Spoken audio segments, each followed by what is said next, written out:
Hello and welcome to Navigating to Success. I'm your host, Jeff Carlton, and I'm joined today. I'm really excited to talk to Nathan Pierce, who's got his fingers in a lot of different projects right now. But the one we're going to focus on primarily is Global Digital Reserve Currency, GDRC, which is a pretty exciting project that he's got going on.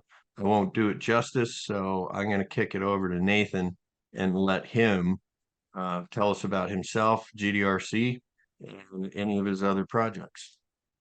Perfect. Well, thank you, Jeff. I really appreciate you having me on your show and the opportunity to sort of explain the GDRC project and what we've got going on. The little bit of background about myself. I've got a pretty diverse background in business, including real estate, paralegal, and a couple other professional accolades that we could add in there, but mainly project management and team development. We started on the GDRC project, which is a digital currency project, when we started looking towards the idea that the world is moving closer and closer towards a digital era of finance, and more we're moving towards things like Bitcoin, Ripple, other types of cryptocurrencies. And so we sat down as a team and sort of thought of how we could advance the cryptocurrency industry, sort of forward and develop something that would provide a better store of value without such a heavy fluctuation in price. And so we decided to develop out a stable coin that is basically pegged on the top 20 global currencies and provides an average value in a currency basket. We felt this was pretty important to make sure that it would be inclusive of all different types of currencies and cultures, so that there was no any one person feeling there was a superiority over a type of currency favorability. And I saw that you wanted it to be security backed, so it's not hollow. There's nothing behind it. What type of securities are you looking at leveraging behind the crypto?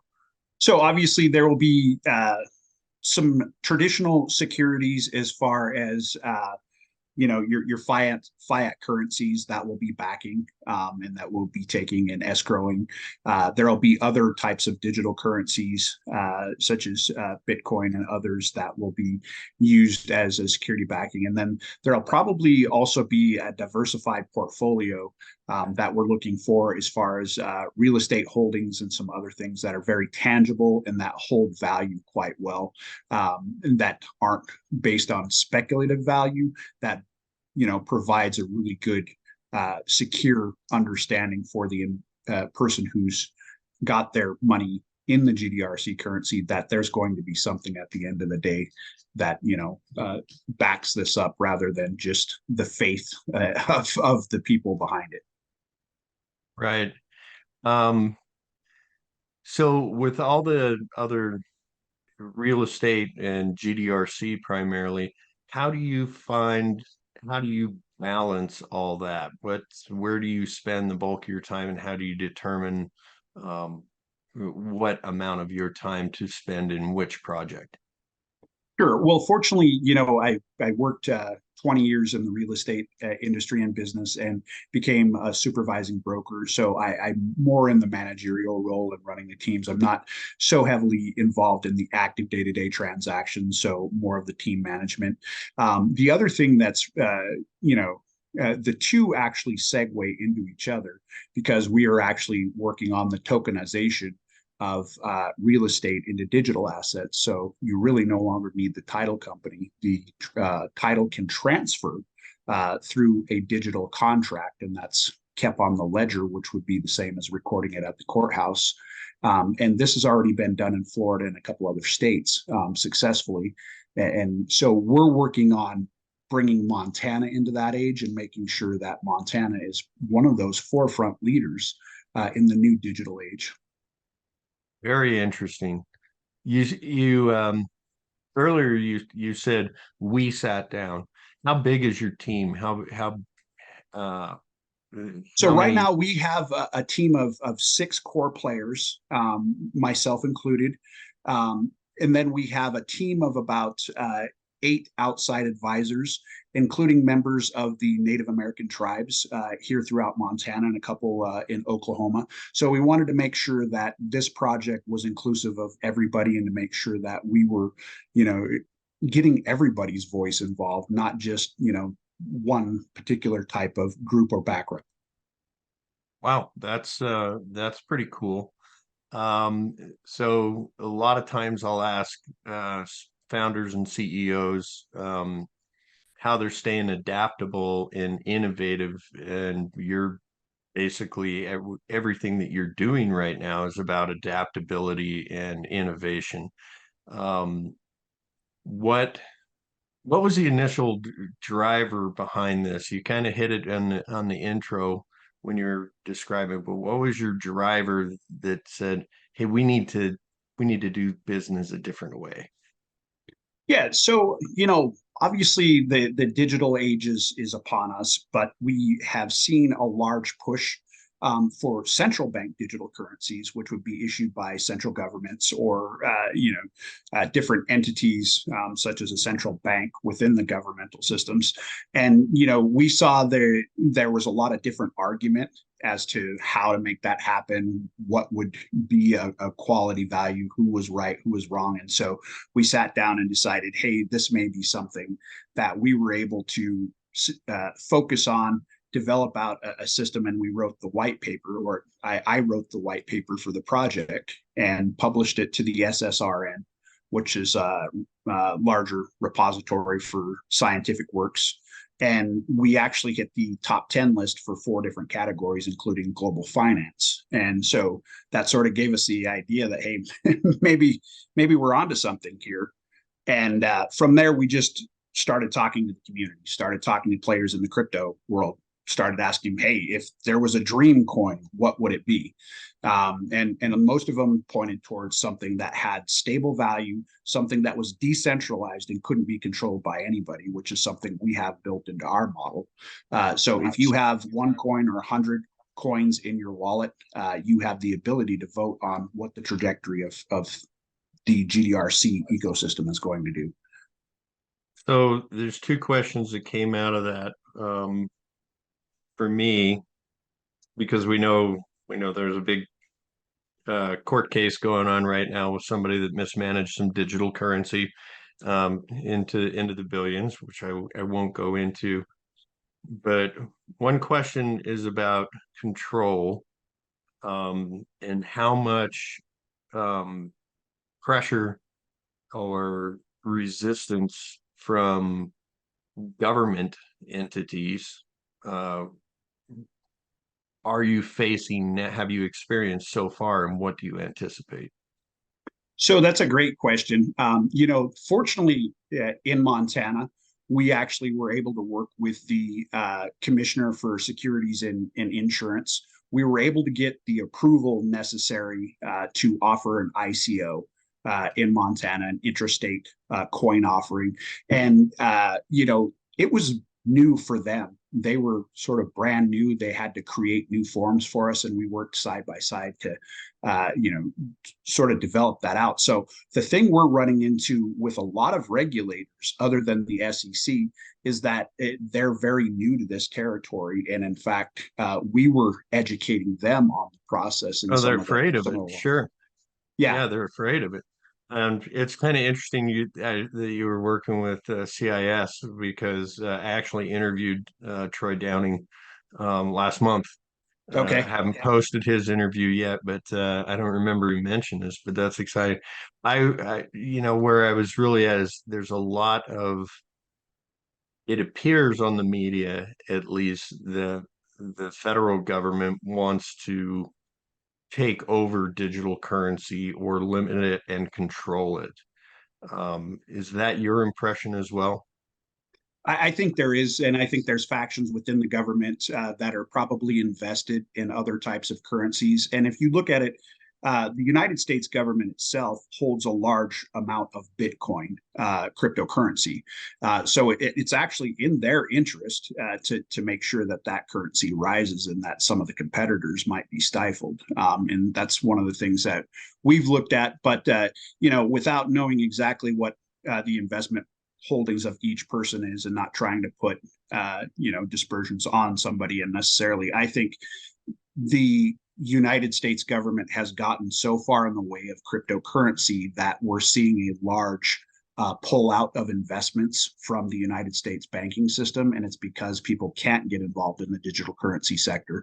That's one of the things that we're having issues with here, is just finding people who are willing to bank our cryptocurrency businesses. And in fact, they've been given directive from the SEC and others to probably not bank cryptocurrency businesses. That's interesting. So that's a good segue into the next question. What does this look like in 12, 36 months from now? What is your strategic plan going forward?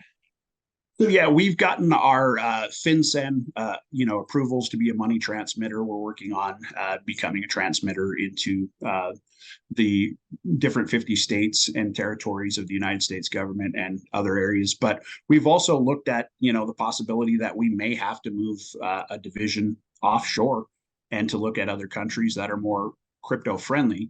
And that's something we're hoping to avoid at all costs, because all of us here are Montana, uh, you know, born and bred. We're all dedicated to our state, and we would love to see Montana actually be at the forefront of the digital and cryptocurrency sectors. And we think that we can be, and that we're primed for it as a innovator and a leader in a lot of things throughout the world. That's a pretty good challenge, because if you did go offshore, how would you bring it back in once it was better received? It's an interesting challenge that you have there to go in. What So we talked about balance with the real estate. Does this connect to your real estate activities at all, or is it a totally separate project on the side? No, so I mean, obviously, we had talked about the connection in the fact that they're starting to digitize a lot of the real estate actions and contracts, and smart contracts, ERC contracts provide the capability of bringing them both together. And so we're working closely on how to develop new types of multiple listing systems that are decentralized applications. Different types of tokenization of assets, and not just the real estate world. We have a pretty good idea and team that is working on doing it for commodities and other type of features as well. And we'll be working with the necessarily regulators to get those types of asset trading and stuff like that approved when the time comes and we have them built out appropriately. The one major thing we're working on, and that we've all of a sudden ran into an issue with, is we work with the integration of AI or AI platforms into our currency, into our trading predictive analytics and stuff like that. So with the new executive order from the Biden administration regarding AI, that's causing a lot of conflict as to how that's going to reflect our business in 36 months. So that's one of the things we're trying to keep our eye on as well. Pretty dynamic landscape. So in your profile going back, you spent some time as a general contractor, and you served in the Army, so a fellow vet. I appreciate that as well. What did you do in the Army? So in the Army, I was a heavy wheel vehicle mechanic and a recovery specialist. I went out and pulled out people out of the mud. Uh, So so it well prepared you to form a digital cryptocurrency. the Army taught me that you had to have a lot of understanding with very little resources. So it taught me how to get into it here in Montana for sure. That's great. You get a fantastic, fascinating background, and you're doing fascinating things. That takes us about to 15 minutes, which is this is the part of the show that I dislike the most, is where we got to wrap it up. Anything you want to close with? Any shameless plugs? Are you hiring? Um, where can people go to check you out and help you in your journey? Certainly. Yeah. We're always looking for great talent and people who want to join the team. We're looking for people who want to invest in the cryptocurrency sector as well and may want to be involved in the project. They can find us at GDRCcurrency.com. And they can also find us on LinkedIn, Twitter. Uh, they can find me personally, Nathan Pierce, on all of those platforms as well. And I'm more than happy to answer any questions and take any comments or things that people may have and suggestions. We're always looking for people who have understanding of how to do data building, computer programming. Those are some pretty major things.